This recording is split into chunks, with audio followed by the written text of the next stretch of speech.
Look at this, guys. Welcome back to Hollis Urban Gardens. Many blessings to you all. This is so awesome. I just made beef lunch meat for my children. It looks a little weird because of the,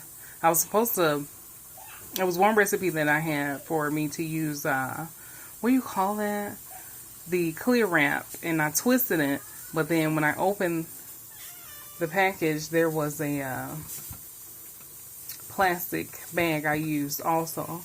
So I did it for extra juice preservation in the meat. So I seasoned it with seasons that I wanted, and then I cured it in the refrigerator for like 3 days.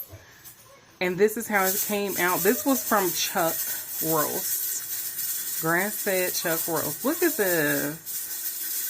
That's the paprika I put on the outside of it. But oh my goodness, look at this. This the texture and everything. So I pureed some of the meat in my food processor, and then I have some small chunks also that was in there, and then just like minced meat, and it came out so nice. It looks like liver a little bit, but definitely doesn't taste like, I don't like liver. But anyway, look at that. That is so awesome.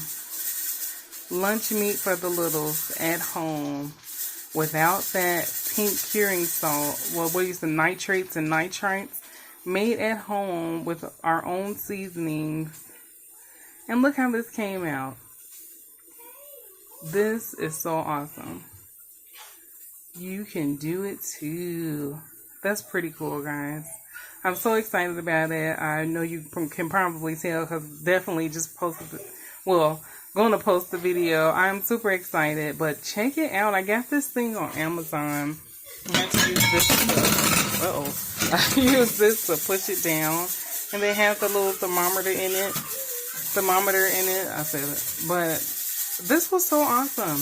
Well, look at the outcome. I cured it in the refrigerator for 3 days with my own seasoning, and I cooked it in boiling water in this for like 3 hours on low.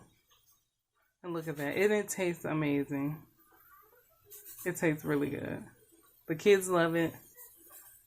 Now I'm going to go make sandwiches. They ate this part. This part is going to give samples. But like, share, subscribe, and most importantly, grow. Many blessings.